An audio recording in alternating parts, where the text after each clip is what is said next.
Okay, today is Daily Cyber number 238. My name is Brandon Krieger, and I'm going to be talking about a lot of things going on in the cybersecurity industry. First and foremost, I want to just say I hope everyone is safe and healthy through the pandemic. I know there's a lot of things going on here in Ontario. A lot of different changes and things are happening, so hopefully you are safe and you, your family, and everything that you're going on is healthy and safe. Today I'm going to be talking about what's going on in the news, a little bit about kind of the legalities when it comes to cybersecurity, and just keep you up to date on the things that are happening. So grab a coffee, grab a tea, and let's hack at it.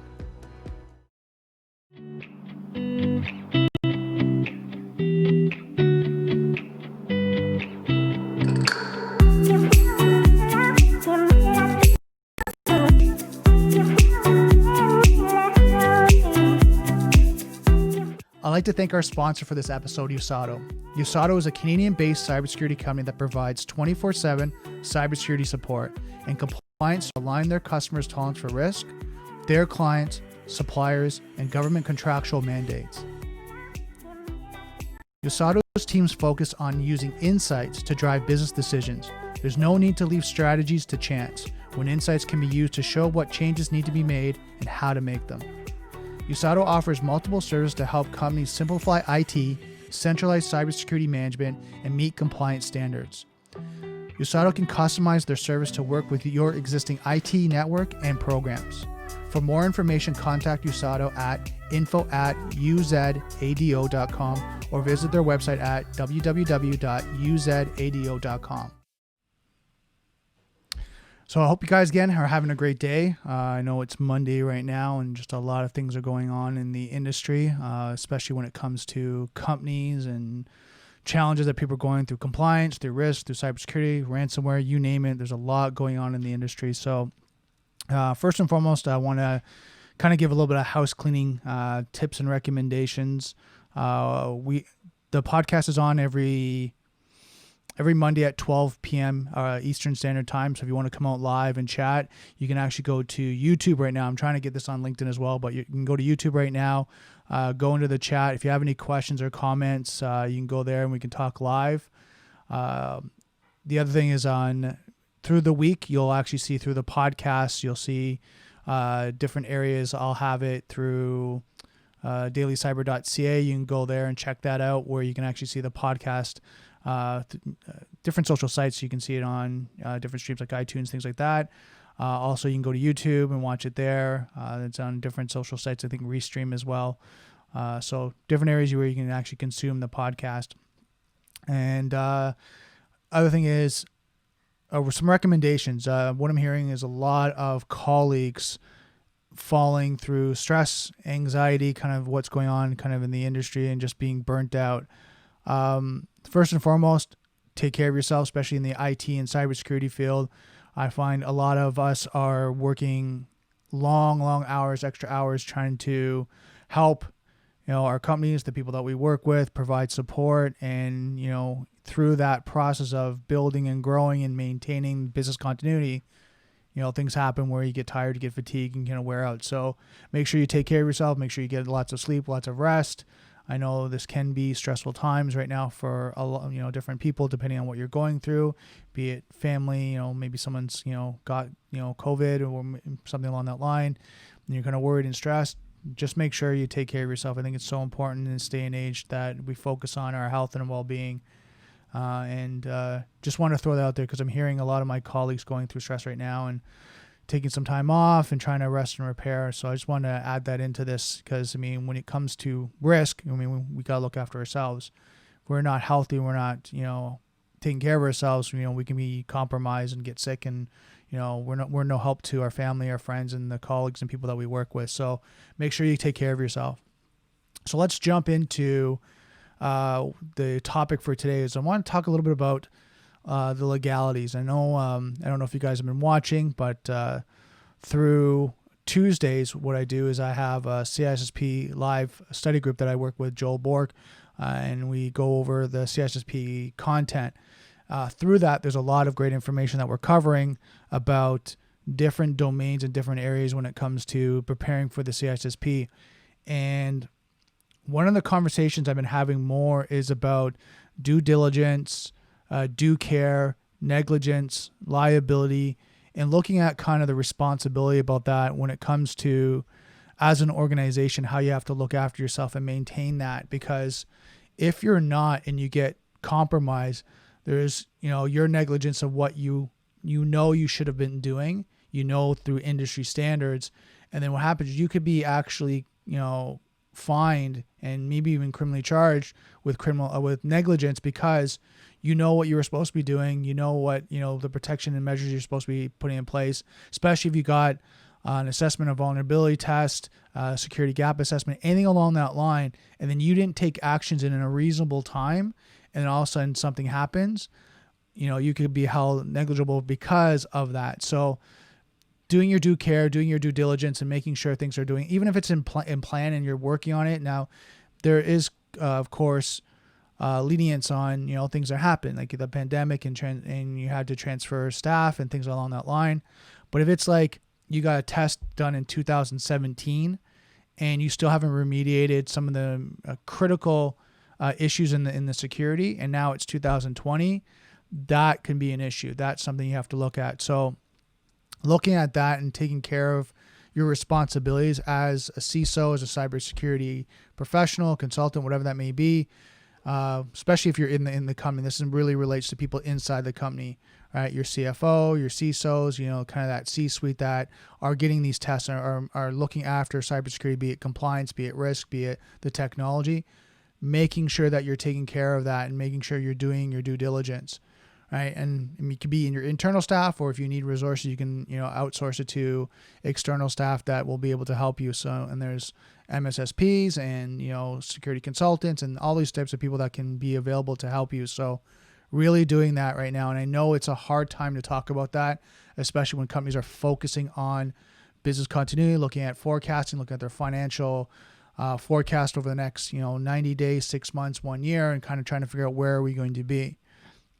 So looking at that legalities. Second, I want to talk about is, computer crime. Computer crime is on the rise, especially because the landscape has changed, right? The landscape of the attack surface. So before it used to be, companies used to have everything in-house or as much as possible that they can control. Right now, since the pandemic, your staff and, even maybe your suppliers or contractors, whatever that may be, are even more remote, because you might have had your suppliers or your contractors in-house where they're at a physical location. They have to authenticate locally, and they have usernames, passwords, badges, all that's local to your environment. And then what happens is now that's flipped upside down where they're working from home, right? But they still need access to the environment, to data, to information. But now you're gonna try to give it to them in a secure way. So you might be looking at endpoint protection on the devices. You're looking at VPN as a secure tunnel, but then you got to, consider their home network and the security around there. So, we've talked about this before, but just to recap, there's different attack areas right now when it comes to people being remote. The mobile devices, right? The mobile devices that are working from home, their local network, right? Through their modem, router, whatever that may be, through their ISP, might not be as secure as it needs to be to lock that down. Security awareness training through the household, not just for the individual that's your employee, but through the full household, to making sure they're aware of what they should not be clicking on, being aware of, phishing attacks, spam, how to delete them, what to look for, all these great things to be mindful of. All is important right now in looking at security, but it's changed the landscape. It's changed everything that we're doing. So it's so important to look at that. And then when I was reading or listening to a video this morning, and we were talking about cybersecurity crime, there's kind of two main areas of cybersecurity crime. There's either one that the device has been, compromised, it's looked at being attacked, or second is that device is used as a tool to hack, right? So these are kind of the two main areas that when you look at cybersecurity crime is how devices are used. Is one, it's either one is being attacked and being compromised, or two, it's being used to be a tool to compromise someone else. And it's very important to kind of be able to identify when you're doing your forensics and when you're looking at that, how that relates to your environment, your system, right? Can it be something that's used as a path or, even just like a hub or a spot where they jump from one to another to get to, the golden nugget. And that could be, your data, your database, your Active Directory, intellectual property, whatever that may be. It could be any of that information that they're trying to get access to. And that could be just a jump from that one spot to something else. So you got to look at securing everything, right? And everything in your environment. And that's why a lot of times when vulnerability scans and security scans and things like that are great to see what's in the environment, what is, there. I mean, I've heard stories where there's desktops, servers that are in the environment that might be like ancient, like old. The one I remember hearing way back was, we had a Windows 3.1, server underneath someone's desk, but it has this, proprietary application that hasn't been updated, but this is what we use. Well, it's on the network. Well, if it's on the network and it hasn't been updated in decades, right? Then how old is that? Now the potential for that to be compromised is extremely high. And if it's that found on the network, well, that could be the access point. They get into that. Now they're into the network, and now they can start to do reconnaissance and going through the network. So something to really think about is the assets that are on your network. Now you can create like a virtual LAN and potentially segregate that device. But if that device needs access to, like it's a proprietary application and people need access to it, even though it might be on a different VLAN, they might have access to that device.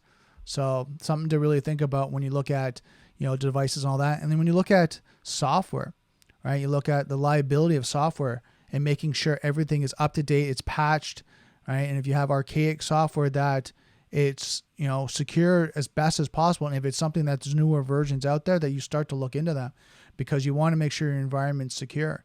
So looking at all that as legalities. Next, I want to talk about a little bit as a ransomware. Now, if you guys have any questions or comments, like I said, go to YouTube. There's actually a comment area there.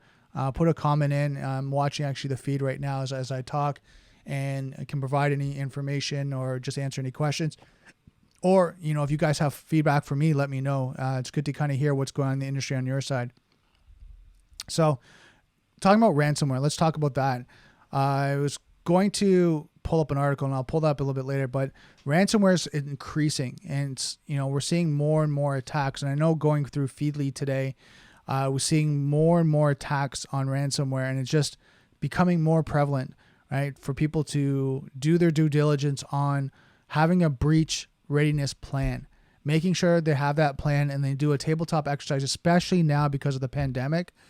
Do a tabletop exercise, go through it, make sure everything, all your checks are there, the support staff, your response time, everything's there, because if it's not, what's going to happen is you're going to get breached, and knock on wood, you don't, but you're going to. And then what happens is that incident, now you're running around, is John there? Is Fred there? Is Bob there?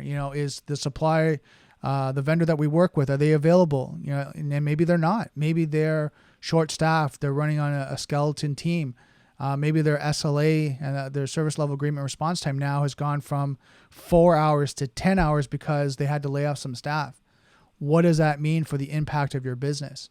What does that mean going forward, that your financial loss, your brand reputation, like all these things you have to think about. So going through a tabletop exercise now, understanding that and reevaluating it, especially in the worst times, helps you to kind of evaluate. Because I remember talking to Joel, I think it was last week or the other week, and we were talking about most plans, and I would almost say, and this is just kind of my opinion, I'd probably say 98% of plans didn't have a pandemic response. Just something we never thought of, something you never really thought of. You thought of hurricanes, fires, theft, tornadoes, floods, like all these different things, right? Maybe a lightning storm that takes things out, whatever. You think of all those things, but a pandemic wasn't thought of. So now I'm going to be, again, 99% sure you're going to start to see that now incorporated into, policies and procedures. You're going to start to see it in studying materials. I'm sure the next version of the CISSP is going to have pandemic concepts and theories on how to deal with it and how to plan that out. I'm sure, like when you go through this, the insurance companies are the same thing, are going to have something around a pandemic, right? Just because this has been such a massive impact on everyone right across the board, right? Companies, people, you name it, governments, right across the board. I mean, Donald Trump now has been diagnosed with COVID-19, and how that's impacting everything. It's impacting the election, right? So everything's being impacted by this. So I'm sure that you're going to start to see how this is going to roll out. So really looking at the legalities and going back to that, looking at, your cyber crimes, looking at what you need to know when it comes to your local law, right, of cybersecurity and how to deal with forensics and how to deal with your breach response. Having a cybersecurity lawyer involved in your plans, because a lot of times when you do that in your response, you should have the lawyer engaged to be able to say, we've been breached. You need to know, like, this is what's going on. What do we need to do on a legal standpoint?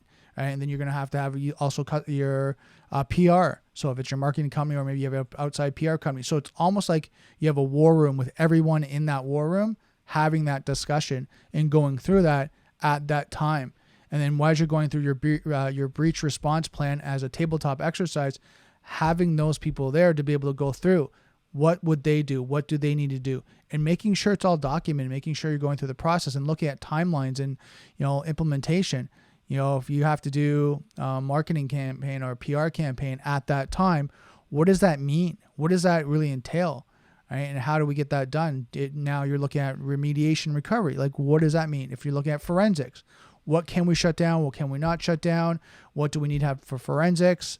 So all these things need to be in that plan. And some of this might be review for some of you guys that are watching this, but the other ones that are not, go through this, right? Go through the breach response plan and go step by step. And if you have any questions, let me know. Comment below. I know my team does that. We help, and there's lots of great teams out there that do it. I know my team helps to not only do a breach readiness response plan, but we actually have breach readiness as a service too. So going through that and making sure that we're always available to make sure that if and when it does happen, we're there to make sure the plan is executed properly and that everything is worked towards remediation and getting the company back up as soon as possible. So what else do I want to talk about? Cyber crimes, hacktivists, organized crimes, insiders, national, state, Interpol, and disclosure of notifications are some topics that you should be aware of, especially in cybersecurity. Right? You look at cyber crimes, what's the methodology? Why are they actually compromising the company? Is it script kiddies? Is it something along the line where it's malicious intent? Is it internal? Right? Is it espionage? Like, what really is that cyber crime? You got hacktivists, right? Which, we can talk about. Who else? Like a hacktivist, for example, say Black Lives Matter, right? And I'm not saying they did this, but say they did. Maybe they went after the police, they went after certain organizations, and they hacked them to shut them down. That would be considered kind of a hacktivist type compromise. Organized crime, we're starting to see like on the dark web, especially with ransomware. I would define that more as like organized crime now, because there's actually help desks. Like, let's be honest here. We all know this. If you don't, now you do.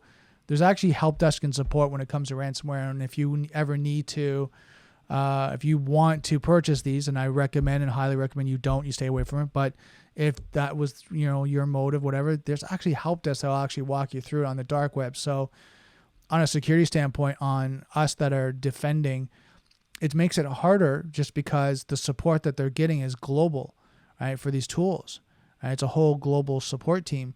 And then you've got individual teams, right? And it's getting better in the cybersecurity industry, but, you used to have these kind of pockets of teams. It's your company, your team that supports your infrastructure. And then they are the ones that are responding. Now you're starting to have, threat feeds and things along that line that now people are really getting involved in. And being able to share information, share cybersecurity vulnerabilities, 0 days, things like that, and then ways of remediation. So it's really important to keep on top of all this is going on, and keep your ear to the ground. And us as I would say, blue team and people that are preventing it, right, is to share information, stay more connected, and be able to collaborate. Insider, this is something that. Insider types of threats and attacks something that companies are very aware of. And it comes down to really working with your staff, education, cybersecurity awareness, having all your policies. And let's kind of go from top down approach. Education, right? Making sure the education is in place. Contracts are in place. Acceptable use policies, employment agreements, all that's in place. Right? I know I had a conversation with a colleague and just talking briefly over that making sure everything's in place. So if there ever has to be some sort of escalation with staff, that the process is laid out, that, everything's documented, what they're allowed to do and what they're not allowed to do, that there can't be any confusion, that it's in simple terms, that if you do this, you could be reprimanded. If you look at sites that are not authorized by the company, let's just call them out. Like if you go to porn sites, you go to, maybe it's a streaming site, maybe it's a site that the company sees that is malicious, whatever that may be, it's documented in the acceptable use policy. It's referenced in the employee agreement, that now for those incidents, it can be referenced. Here you go. This is what it is. Right. And then, look at your escalation process for as HR, or if you're a smaller company, if you're senior management, you're the owner of the company, what's your labor laws? Understand them. Understand your labor laws in your area, right? To make sure that you go through the proper procedure of escalating as well, and it's documented, right? And you go through the process, because what happens, you don't want to have any grievance or anything along that line that says they fired them without cause, or they fired the person without doing it in a proper way. You want to make sure that's all drawn out, right? That you go through that. And I know, from my understanding, and correct me if I'm wrong if anyone's listening to this, but I know in Ontario, all this documentation there has to also be a verbal warning, a written warning, and then there has to be opportunities for the person to go through professional development and go through, remediation on their side to fix and resolve whatever issue that may be. There has to be time frames in that, and it has to be documented, and it has to give the chance to be able to do that, to fix any issues. And then, if it still happens, it's recurring, then there's a written warning, and then again, another time to be able to develop and go through a development program, and making sure that, they have the opportunity to change. And then if it's the final, incident, now there can be incidents that are fireable right from the start, and that you have to document those. You have to document them out, that these ones are ones that if you do, you're dismissed immediately, right? But it has to be documented, and not after the fact. And if it is after the fact, they have to re-sign and confirm the employment agreement, as well as acceptable use policy and all that. And some people do the acceptable use policy. I know there's updates for that one, and you look at through cybersecurity awareness training, sometimes yearly, annually, companies go through that and update it and make sure, employees sign off on it, right? To make sure if there's any changes, because as we grow as companies, there might be different technologies, different solutions that come up, or there might be something external that comes up that now the company's more aware of. So now they need to update that and make sure that the employees sign off on that. I know I'm diving a little bit deeper into this, but it's changing right now because of the landscape. It's changing right now because of employees being at home, right, and having more access to things that they might not have been allowed to at work, because now they're at home. But what does that mean now for the company? What does that mean for the risk of the company? Is the company now more vulnerable because of it? Now, as a company, have to write new policies to now also include, home use, right? Remote users, and how they're allowed to go throughout their day at home. Does that need to be incorporated? Now, that's something that each company has to decide. But again, it's something to think about, right? Because if the employee is now going to sites that are not authorized, but they're doing it on their home network, right? But that home network is connected to that, company PC, and now there's a vulnerability there, like they get hacked through their home system and it goes into their personal PC, let me walk that through that again. So they get hacked on their home network, because they compromised their home PC, and through that home network, their work computer now gets compromised because it's connected to that network. So I know that's a little bit of a drawn out scenario, but it happens, right? And now that work PC laptop device now is VPN access, direct access to the infrastructure. So that might be the corporation, that might be a database, that might be a proprietary application, SaaS application, whatever that may be, but now it has access to it. So this has to be really thought out and discussed. And this is why I'm having these discussions right now. It's because I'm finding that when I'm talking to people, it's, we've got this covered. And then when I ask them these type of questions, you can hear the wheels spinning, them going, oh, okay, well, we never really thought about it, but is it that big of a deal? When you get compromised, it becomes a very big deal. Right now, because you're not, then it's a lower threat right now because the risk appears to be lower. But when also now the company gets compromised, now it becomes mission critical. It becomes something they should have looked at. And they're like, oh my God, I can't believe that Joan or Jane at home got compromised. They got in through, her PC, at work PC, and they got into the network, and now they're completely in. They've been in for the last 6 months, and they've been doing reconnaissance information. Now we've been completely ransomware. So talking that through and doing your due diligence, going through that, I know at the worst time to do it, and these are the times that the attackers, and let's just kind of like call a spade, these are the time that criminals and attackers right now are, increasing their activities because they know the employees, the companies, the IT guys, the cybersecurity guys are overworked and overwhelmed. Budgets and financial stuff is really being scrutinized right now. So security might be low. So they know that, and they're going, perfect, right? It's almost a point where, and I'll give you a little bit of an analogy. It's like the sense of, there's a building that had a fire, right? They've one area has been kind of locked down. They've got it taped off. It's kind of destroyed, but the other side of the building is secure. But if you got through the area where the building's been burnt down a little bit, you can see access points. You can get through that at one area. That's kind of what's going on right now. Things have been kind of broken down right now, and everyone's trying to figure out what the landscape looks like. And now those areas are those access points, remote users, right? VPN can potentially be an access point, especially on the home user. All these different areas. So I really advise right now, going back, you look at your legalities, look at your processes, you look at your policies, going back through your breach readiness plan, and make sure that it's up to date. You've gone through it. You've done a tabletop exercise. You've done all that. And that what happens is, if an incident happened like right now or tomorrow, at least the plan's in place and everyone's ready to go, so that in this pandemic, in this situation, you'll be able to respond and work on remediation as soon as possible. So I think it's really important to go over that. And I just wanted to cover that because it's kind of the conversations I've been having more and more. And I just find it so important right now is to look at the things you don't want to look at and the hardest times, because those are the things that are the most vulnerable right now. So if you have any questions, comments, like I said, I'm on YouTube right now watching the chat. Comment there. Trying to give as much information, help as many companies as I can right now, just because everyone's going through so many different challenges. So I want to jump over to the news and talk about some things that are going on in the news. So one of the bigger things that we've been kind of hearing about is ransomware. And, new ransomware vaccine kills programs wiping Windows shadow volumes.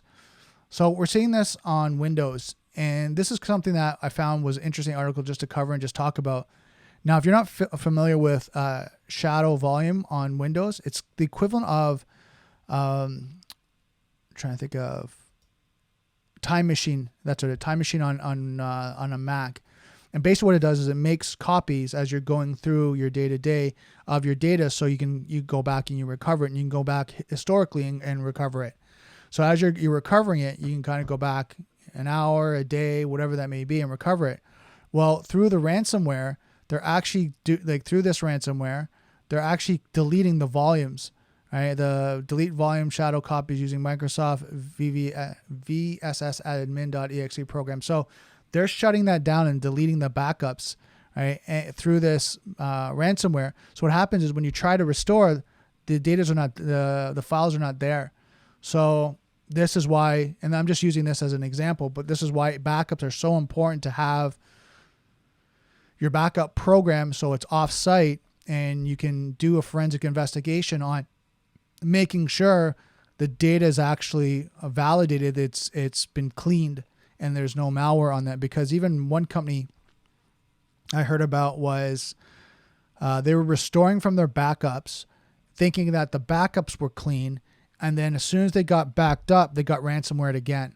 And they kept going through the cycle going, well, like, what's happening? How are we keep getting breached? Well, what happened was they found out later is that the backups were compromised as well. So they had to go so far back for a clean backup to restore all the systems and all the solutions, and then work on recovering the data in between. So it was a very manual process and a lot of work for them to do. But this is also why you make sure that all your backups are clean and you do your best on your due diligence, which I'm sure you're doing. A lot of companies are doing it, but it's just kind of a reminder and a checkpoint to make sure that you're doing it. Next article I wanted to share with you guys, just give it here, the hospitals. So New Jersey hospital paid ransom gang $670,000 to prevent data leak. We're starting to see more and more hospitals getting compromised. I think there was one UHS, I'm going to bring that article up, and I think it was in Germany, that I was watching a video, and if you guys don't know which one I'm talking about, it's called The Wolf. I'll show you here. It's Christian Slater. You can kind of see here. I was going to bring it up, but just wasn't able to get the audio going. But it's called HP The Wolf, The Hunt Continues. Go to YouTube, look at that video, and watch it. The one that's posted right now that I see here is August 17th, 2018. And in that video, they're talking about how they can compromise a person, their medication, right, the hospital, right, and then the medication that person's on and the hospital, all the way through that chain. And it was showing that back in 2017, that process, right? 2018. It was showing back in 2018 that process, that methodology, how they were going through it. And now we're starting to see more and more with the hospitals, and we're probably seeing it like back then as well, slowly. But now with ransomware and the attacks now, we're seeing it more and more that these hospitals getting compromised to the point where, and I'll bring that article up here, is the UHS hospital hit by Ryuk ransomware, forced to shut down systems. From my understanding, and I'll confirm this, there was one patient that passed away because of this, and it's sad to see, but because of all the systems that are shut down, they're not able to get access to it. You got to think the depth of this. You've got respiratory systems, you've got heart monitors, you've got medication systems, like all these systems that are on the network that, not knowing, and I didn't go too deep into this article. I went briefly through it. It was more about the process and what was happening through the compromise and who got affected, like the stocks, the shareholders, all that. But didn't really talk about the devices and things along that line. I know when I was at HP before this Wolf of the Wolf got released, and they were talking about the Internet of Things and the devices through printers, heart monitors, respiratory systems, what else? EKG monitors, like you name it, scanners, ultrasound. I'm trying to think of the other ones. Any device that has an IP address, how they could be actually compromised. And when they were talking about that back in 2018, when I was there, it was really crazy to kind of see that this is possible, right? And now we have to look at, okay, if it's possible, how do you secure it? How do you lock that down? And then you're seeing, like I said, hospitals are being, compromised. Ransomware demand this month to prevent, and this is the University Hospital in New Jersey in Newark. The New Jersey paid $670,000 ransom demand this month to prevent the publishing of 240 gigabytes of stolen data, including patient information. So they paid that out so they wouldn't get that data released. They're saying the archive, after the SunCrypt operators publicity, posted an archive of 48,000 documents belonging to UHNJ, A representative of the hospital contacted the threat actors via the dark web payment portal to negotiate the stopping of the further publishing of patient data. So literally, from what I'm reading here is what they did was they compromised them. They released some data, kind of proof of life, proof of compromise. And then these guys contacted them and said, we need you to stop that. So I think it's really important to kind of take a look at that and look at the impact right now, how this is impacting, who this is really impacting. When you look at now it's hospitals, to what extent, right? To what extent are we getting, these compromises? I mean, now you're looking at threat of life, right? And studying CISSP, and one of the things they talk about, the number one thing you're looking at when you're looking at security is life, right? Physical security. I worked physical security for many years. Again, it's, protecting life. That's the main thing. Cybersecurity, that's the first thing that comes to, the priorities is to protect life. So if you're looking at this and you're kind of going, oh my God, they're hacking hospitals. Now we have to look at investment and investment not only in just money, but knowledge sharing, knowledge transfer to be able to secure the hospitals to make sure they're protected. Because if now they're starting to show the signs of getting compromised, right, and as we're talking about like ransomware, locking down the systems, locking down whatever devices, whatever units, even patient information, because a lot of stuff is electronic, right? And you're looking at, I'm just throwing this out there, anyone in the medical community can respond, but we're looking at, medications schedules, right? A lot of it's electronic now, from my understanding. It's on like an iPad or a smart device that they're going through. Well, if they're not able to get access to that to know when someone needs their medication, there could be issues there. So, and they could get worse, get sicker, or even the worst case scenario, right, pass away. So these are things that are scary to think about, and why now it's even more important for us to share cybersecurity information and help as much as we can. Trying to think here. Was there another article? Vulnerability supply chain introduces increasingly interconnected attack surface. So they're talking about like now when you look at the different supply chains and things going along this line. Now I'm going to have all these articles in the description, but when you look at supply chain and you look at different things that are going on, you look at all the different connections. You look at everything that's going on. And I know these guys are talking about like MSPs, cloud solutions providers, things along that line. And you look at how the data is coming through and how everyone's kind of protecting it, right? Through that supply chain of management, you got to make sure all that process is being secured, right? And making sure that each area, right? If it is a cloud solution, if it's software as a service, infrastructure as a service, platform as a service, that from the cloud solution, which is mostly, I'm not sure about all of them, but mostly our shared security model, from your MSP that might, or your internal team that set that up, to your security team, through that supply chain, you got to make sure everything is locked down and secure and is validated. And if it's not, the challenge now we're getting into is who's accountable through that supply chain. Who's the one that you're going to go and say and hold accountable that this wasn't secure? And when you get the shared security model, that falls back on the company, right? Now the company might say, well, we had an MSP that was supposed to secure that, right? And that's a managed solution provider. So IT, they were supposed to secure that. Well, they might say, well, we did as best as we had, but the 82 areas of security that we looked at, we did, the 24 that were most critical, and the rest, they weren't relevant to you. Well, were they or were they not? Right? And this is something that the company now has to evaluate and make sure that it's done.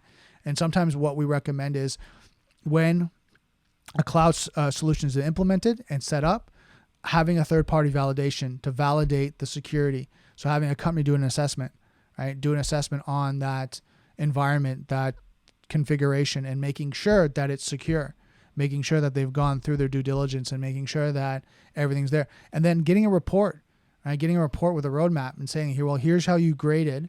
Here's the areas that are vulnerable. Here's the roadmap of remediation. This is what you need to do. And then having the company go back and going through that and going, okay, we need to do this, this, this, and this, right? And then having that, and then maybe even having a validation after that making sure that it's secure. So it's really important to kind of look at that when we come to cybersecurity awareness, when you're looking at your supply chain, because now it's changed. more companies where, I'm not going to say a big percentage, I'm not going to say 50%, but there was a lot of companies that went from, on-prem solutions to cloud solutions overnight. And these companies now need to evaluate, what's their issues, what's their challenges, right? Where are they vulnerable? And they need to go back through that. So it's extremely important to do that.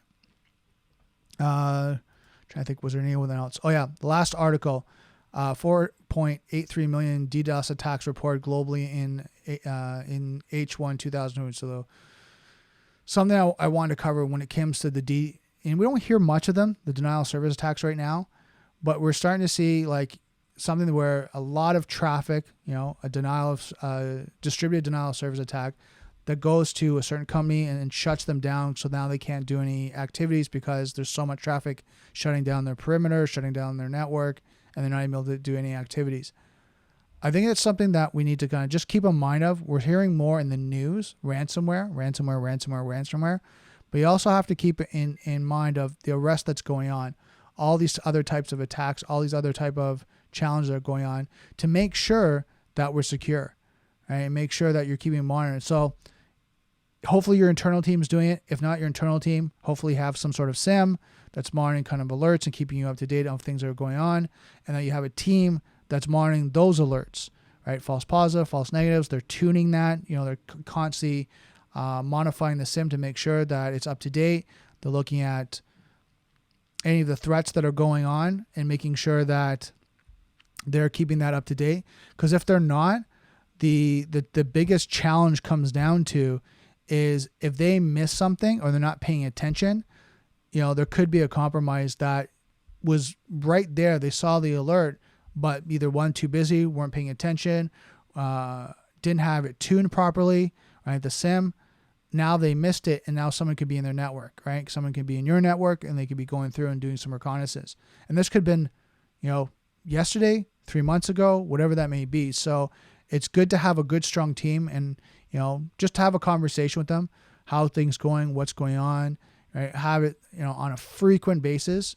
How's our network looking? We need kind of an overview, debriefing on kind of what's happening on our environment. Has it changed? Has there been an increase? Has there been a decrease?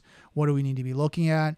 And just keep up to date. I don't care where you are in the company, right? If you're a CFO, CRO, Chief Risk Officer, CEO, keeping your ear to the ground and just keeping aware and having these conversations will be so important to make sure that things are getting done.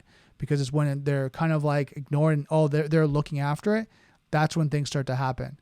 Because if we're not paying attention, and I learned this when I was in business myself, knowing your numbers, knowing accounting, knowing kind of that base foundation is so important, because if you don't know your numbers, you don't know how your business is doing. Well, if you don't know your security, you don't know how to protect your business, and you don't know if your company is vulnerable. If it is vulnerable and you get compromised, now who do you look after? Like, who do you blame?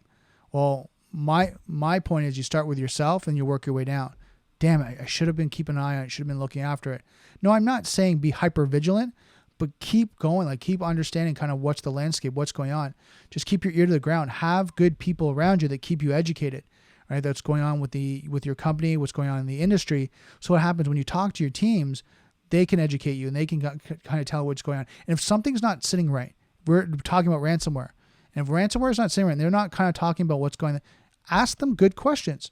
So are we looking after ransomware? Are we, if we got ransomware attacked, our breach response, our plan, is it ready to go? Our backups, have they been checked? What's going on? And they'll let you know where they stand. And if you start to hear flags that, oh yeah, we haven't looked at our backups in 6 months, 1 year, boom, red flag. Why aren't we looking at them? Why aren't we looking at them more frequently? Why aren't we at least doing a forensics investigation, just making sure they're clean? Even if it's every quarter, why aren't we doing that?